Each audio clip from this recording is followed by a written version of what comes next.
Hello, I'm Annalise Jones with Lucia Learning, and I'm here today to tell you about my writing classes and language arts classes. So here, let's jump on in. I teach a number of writing and LA classes. They're divided between age, of course, and then you have options if you want writing only or the full language arts. So I'm going to go over what we cover in these classes, what the differences are, and how to choose a class that works for your child. So my main philosophy here is that my classes are rigorous, but they're fun and personal. So what I mean by that, let me tell you about my philosophy compared to some other writing classes I've heard of around here in the Salt Lake Valley. I mean, I know a lot of my audience is online, but there are writing teachers who don't require writing, and that concerns me. You can't learn writing if you don't do writing. You in a writing class, you need to have homework. There's really no way around that. Writing is something that can't I mean, I demonstrate it, I model it to the kids, but it really can't be learned until you do it yourself. And it is learned through trial and error. So they try it, they get some corrections, they try it again, they get some corrections, they try, it's a really back and forth, very much interactive process. There's a lot of work that happens outside of class. So during our class times, we do the vegetables, that's what I call it. We do the necessary things that might not be so much fun, like the grammar and punctuation and editing and spelling. Those are very important ingredients to come together to make your entire meal of a beautiful essay. So we need to work on those vegetables during class. And then outside of classes, when they write their essays and get some feedback from me. So I am not as fun maybe as some other teachers. I know some other teachers do a lot of games and themes and just, I mean, it's just what you might expect from a fun elementary level course. Um, I do some activities, I'll talk about that, but my classes are not based on games. My classes are rigorous. We have an hour once a week and we cover a lot of stuff. I intend to educate them and take them through writing curriculum in the course of that school year. So there is a lot to learn, but it is fun in the sense that it's personal. It's flexible. We have fun conversations. They have a lot of flexibility as far as what they're writing about, and they're able to show their personalities and get to know the other students through sharing their papers and then allowing comments and a little bit of conversation as we do that, right? Like sometimes in the middle of a spelling test, I even make a funny comment about one of the words. I don't know if I should do that, but we just have personality in the class. So I would say we work hard, but we have personality and they are able to get to know each other and make some friends, even in an online setting. Okay, so here's what we do in the writing classes. Regular writing assignments. For the beginning writing, that's every week, and it might be a page in a workbook or writing a paragraph. So I want them to get lots of practice just forming paragraphs, and they should be able to do that fairly quickly. So it's not a large assignment, but they do need to be doing that most weeks. Some weeks is creative writing, and they're working on a story. And then they get that personal feedback. In the middle school and high school classes, they're doing an essay every 2 or 3 weeks, and then they're doing edits and revisions and final draft on the off weeks. And then they all do spelling every week. They all do vocabulary as part of their spelling books. We learn the parts of speech. I would expect them to be pretty familiar with those in the middle school and high school level, but a lot of times I'm seeing that students aren't, and that's fine. We do a quick review. We try to work that in as much as possible. Sometimes if they are on level like middle school or high school for all the rest of these skills, but let's say they don't know the parts of speech, then they come into my office hours on Saturdays and I help them out extra outside of class. Sentence diagramming, and paragraph editing. I'll show you the books I'm using for those. Paragraph editing is really important because you're looking at a sample essay. So not only are you editing the punctuation and the spelling, but you're also looking at a sample essay and you're seeing how essays work. So that's a really important element of this class. Then we do some time for general Q&A as far as grammar questions. Sometimes I follow rabbit trails. If something comes up and it comes to my awareness that my students are lacking a certain skill or knowledge, then we address it, right? So I'm not married to a curriculum where we have to cover certain things on this week and certain things on this week, and we have to go through certain grammar rules. If it comes up, I'm going to address it. We're going to learn it. And so it is, as far as, where to put a comma and some other technical rules, some of that is on the spot, spontaneous as it comes up, as I see a need, or if I'm seeing a lot of students' papers where there's a lot of run-on sentences, then we do a class and we cover that. So my classes, all my classes are really modified to meet the needs of the students in that particular group. So I don't follow a hard and fast course syllabus of what we're going to be covering from week to week. It really is just a matter of what those people need to hear. Although the spelling, the vocabulary, sentence diagramming, we're going through a workbook on those. So it is going through a process week to week. So also in addition, when we get time for the high schoolers, we're going to throw in the SAT and ACT writing exercises, vocabulary, so that they can get their feet wet on those skills. And then in the younger classes, we do more activities, a little bit in older classes too. For example, in the older classes, when we're working on learning vocabulary words, I like to just have them do this game where we take 5 minutes and see if you can write a quick little story using all of those words, right? So everyone just does a live activity together, and then if they want to share, they do. We do more of those for the younger kids. So when I'm working with third graders, fourth graders, we do a lot more activities where we brainstorm. How many rhymes can you think of for this word? You have 1 minute, go. Or how many synonyms can you think of for this word? And then more interactive, creative writing where one person gets to think of the character, one person gets to think of the setting, one person gets to think of the conflict, and we throw together a quick story. So it's a lot more interactive, especially for those younger ones. I like to keep everyone involved and participating. And in these writing classes, we don't do a lot of literature. That's the main difference between my writing and then my full LA. But we do need to use literature as examples. So if we're learning to write poetry, then we read some examples of poetry. If we're learning descriptive writing and they need to know what personification or metaphor is, I have some really good examples that we bring up and we share to illustrate that. But we're not going to get super in depth in the literature. We just use them as examples. Here are the books, the workbooks that I do for the writing classes. Don't go out and buy these exact books because of course it depends on the level. But I mean, this year I'm using the spelling workout books. So the beginning, the middle school and the high school, they all have a different level of it. Same thing with the paragraph editing. And this is the teacher book. So I'll be giving you a link to get the student book. And then the sentence diagramming, this is the beginning book. There's also a level 1 and level 2 for the other levels. And again, if they've never done this before, but here they are in high school and they're at level for high school on all the other things, then I'll catch them up with sentence diagramming in my office hours. My office hours on Saturdays by appointment. So just Saturdays, I'm generally open and available. And then we just meet on Zoom and they get 20 minutes or a half hour to ask their questions and get some extra help with something.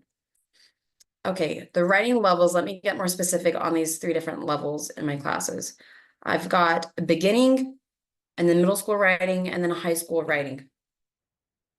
In beginning writing, they are learning to write paragraphs and then they do some fun creative writing. They do all these types of writing. So if you look at the bottom, expository, persuasive, descriptive, and narrative, those are the 4 types of writing or 4 types of essays. They cover all of those. In the essay writing for middle school, they cover all of those again, but now instead of writing a paragraph, they're learning how to work that paragraph into a 5-paragraph essay. They learn that pretty quickly, like in the first month of class. And so then it's just a lot more practice on the 5-paragraph essay and developing it further, making it longer, improving their vocabulary, having a stronger voice, learning formal writing, whereas before they've been mostly informal. And then in the high school level, sometimes I have a writing only class called research essay writing. I don't have that scheduled right now for this coming school year. I might add it if there's interest. In that writing only class, they take that 5-paragraph essay. They're free to make it longer, 7, 8 paragraphs. We're not so much concerned on how many paragraphs. They need to have enough paragraphs to say what they want to say, right? We're looking at the content more, not so much just fitting a template. They're going to add their research and their citations. So not only are you going to tell me about how you love softball, but you need to research it and get some information and start putting quotes and citations in your paper. And then I get more picky about the format, not just the citations, but do you have a heading and is it the right font and size and double spaced? So then we get more picky on that. Whereas in the middle school level, I am more casual about that because I'm just really encouraging them to think about their content and develop their voice. And I don't want to get too nitpicky on, well, you use the wrong font and like just silly things that, in my opinion, they come too early in public school and they shut down the voice. I want to encourage them to speak their mind and to be confident just communicating without worrying about all the technicalities, right? Until we get to this high school level and they're preparing for college. In research essay writing, we only do expository and persuasive because that is what you would research and cite, right? A narrative or a descriptive doesn't involve research. And so, or if I do this general high school essay writing, we cover all those same things with the research essay writing, plus we do analytical essays. And that comes into play with the language arts full course, as you'll see as well. In order to do an analytical essay, you have to have a piece of literature that you're analyzing, right? So it goes hand in hand with the literature. But if I schedule this class, if this is where the demand is, and we don't want to read novels, but we just want to focus on writing, but then bring in some of those poetries or short stories to analyze, that's an option as well. And I just like to hear from the parents to know what you're looking for. Okay, let's talk about my full language arts options now. So it's everything we've talked about so far plus literature. But of everything we've talked about, you're not going to get as much of, right? So when we talk about writing a research paper or developing your 5-paragraph essay with a thesis statement, they're only going to get like 50% of that because now we're spending the other 50% of our writing assignments writing about the literature. So sometimes people like taking both so they can really work on their writing mechanics and get that technical essay writing every week, but then they also get to do some thoughtful opinion topics, writing pieces on the literature. So there is a greater variety in essay topics. 50-50 means what 50% what we've talked about so far, and then 50% on the literature. And here, when we do the literature writing, it's a lot more thoughtful essay topics. This is them taking a theme in the literature and analyzing it on their own, discussing it, applying it to real life, using examples from their real life, connecting it to their core book. That's a leadership education term, usually means scriptures. If you're Christian, anything we talk about in class, you will probably want to back up with scripture, or else why should you believe it, right? So I really encourage them to use their core book to back up their opinions. And if you believe a certain thing, show me why. Show me where it is in your core book and where is that taught. And then connections to pop culture, music, film. If we're discussing the way friendship plays out and someone sacrificed for another person or whatever in a novel, they can say, well, this also reminds me of this book where I saw the same thing, or this movie where I saw the same thing, and connect it to other things. Or one example in my life, when this happened to me, So these aren't very technical essays, but it's very important for them to think and develop their own voice and their own opinions. We have these discussions about the literature in class where everyone's kind of participating. The more quiet students might not be, but then when they write me their essay, that shows me what they got out of the class. That shows me in this conversation that all of us had together, what was going through your mind that maybe you didn't get a chance to say. And then after you've digested that conversation, what do you really feel? Like, what opinions are you really latching onto personally? And their essay is their chance to express that. And I just feel like, language arts skills aside, I just feel like so important for the development in these teenagers to get confident and be able to express themselves and develop their own opinions. So I really like to have an open debate, or just put a question out there and not necessarily give them an answer, but let them think that out for themselves. Because in literature, I love literature because we come across so many situations where there might not be one answer. There might not be an easy answer. If we look at a choice a character made and then we say, was that the right choice? Then they get to debate that and they'll come up with their own opinions on what they think about that situation. And by the way, this is why it's so important to discuss literature. I know a lot of our kids might love to read and they're reading their books on their own, and that's covered. So I hear from a lot of parents, can I just get writing because they already read books and that's covered? And what I wish I could convey to them is the value not only in reading, but let's read good quality literature. Let's ask them to stretch themselves and maybe not just read the first book that they would choose, but stretch a little bit and read a little bit more of a difficult book or something that's more based in history so that they're learning other things as well. But then get them to stretch and think about the messages of the book. We're not just reading for entertainment here. And I would say my language arts classes are unique. When I was in public school, when we didn't really discuss literature at all, first of all. It was a lecture from the teacher, and there was a right answer she was trying to get at. And we would be discussing like the tragic hero and what was his tragic flaw. We would be analyzing it from a literary perspective. And I teach some of that, but a lot of what I teach is focused on real life. Like, what does this mean to you? What lesson are you taking out of this novel? So that's really important to me to get them to think and develop their own personalities and opinions. I'm not just a language arts teacher. My main thing is psychology, actually. And I'm just really big on supporting them and getting them to understand humanity and to think through these things. Okay, so my language arts courses are 90 minutes. The writing classes are 60 minutes, but then if we're going to add literature, we need more time. There's more to cover. And so we do 90 minutes. And if that involves taking a 5-minute break for jumping jacks in the middle, I am pretty good at reading my audience. And if I'm losing them, we do a fun activity or I give them a break for a snack, whatever we need to do. The exception to that 90-minute rule is the beginning level. In the elementary level, I don't think they can handle those 90 minutes. So then we break it up. And so we'll have a writing class. And then if they want a literature class on a different day, they're just two completely different classes. And that also gives the parents a flexibility to choose one or the other, as well as in those younger years with ages 7 through even 12, I would say it is hard to pin them down on the same level of reading and writing.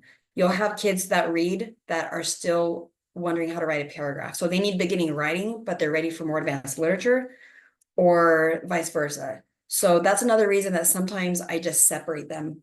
And what you see on my calendar this year is going to be different from next year. I kind of switch it up from year to year, and I take feedback from parents. I just try to accommodate your requests.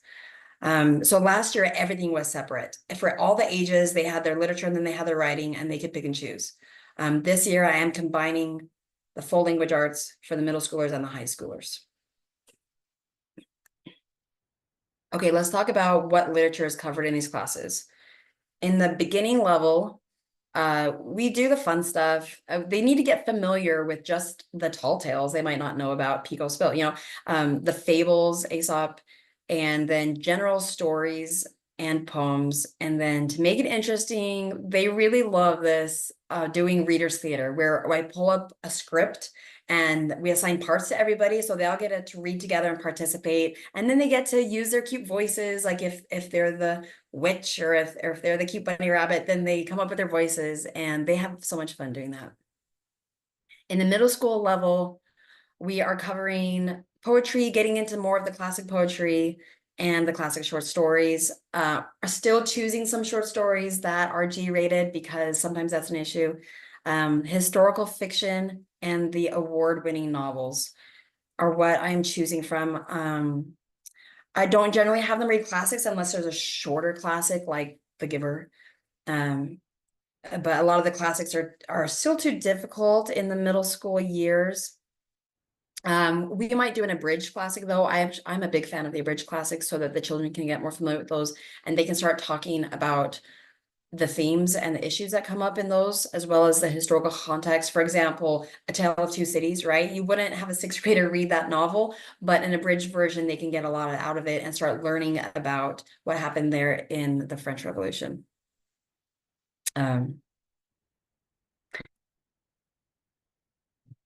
Okay, the high school level, now we're doing the classics, as well as trying to hit historical and cultural, right? So I'm going to show you some examples of those books. We'll get there. Heavier poetry and some short stories. So now we talk about some of those heavier ones that deal with death or mental illness. I love short stories. I love O. Henry, the cool ironies at the end, but sometimes they involve death, right? So those are just more mature topics, and there's so much to discuss and analyze there. I love those stories, as well as these, the poetry. In fact, my high school language arts class in the spring is going to be heavily focused on short stories this year. I really want to get them familiar and well-versed in so many of those classic American short stories, as well as British. Okay, these novels are due every 3 to 4 weeks. If it's a longer novel, it's 4 weeks. We want to make sure we have plenty of time to cover the poetry and the short stories instead of having a book discussion every week, right? But we need to be working on a book all the time. So about every 3 weeks is a really good pace I've found to have novels due. As far as the choice of the novels, I send out a survey once I get the class roster. So in the middle of August, I'll send out a survey, and we want to maybe cancel out books that they've already read or that they've read too many times they don't want to hear again, or we'll cancel out books that parents say I don't like the content in that book. I'm all about parental approval. I'm not going to ask your child to read anything that you're not comfortable with, right? And if that ever does happen, you definitely talk to me and you can get an exception on that assignment, or we'll work with it, right? I'm all about just being flexible and serving you.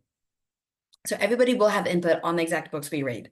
That's why I can't go ahead and announce right now what the books are, because I want to send out the survey.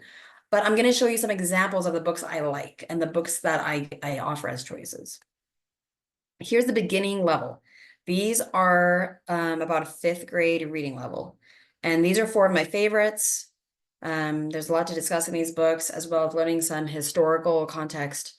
And these are all less than 200 pages. Well, some of the monkeys is a little bit longer, but generally at the beginning level, I'm going for less than 200 pages.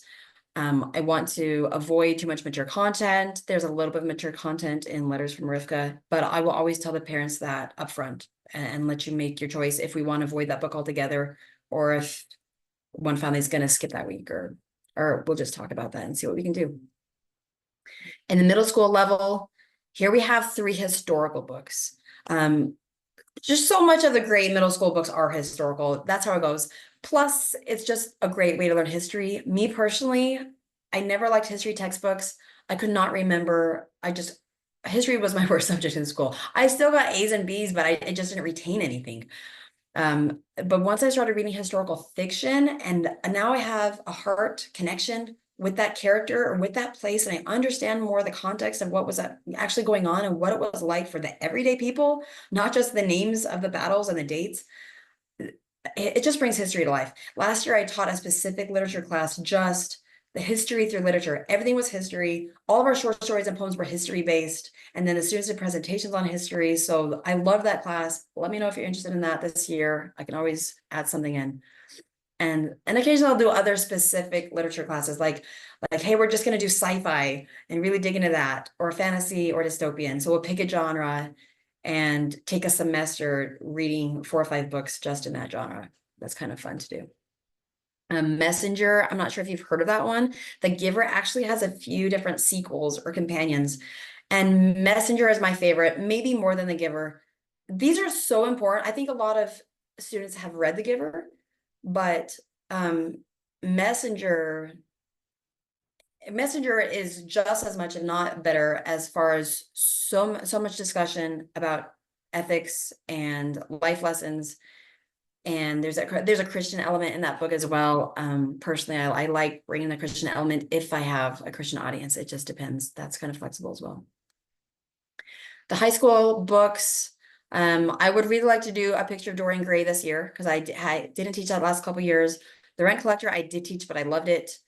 Fahrenheit 451, I did teach, but I love, these are my favorite books, guys. Frankenstein is one of my favorite books. I tend to like the weird books. I'm sorry, I like Jekyll and Hyde and Frankenstein, because we actually get a lot out of those books, where you can talk about ethics and morality and just some big picture purpose of life stuff. I really like having those conversations, because again, I have a background in psychology.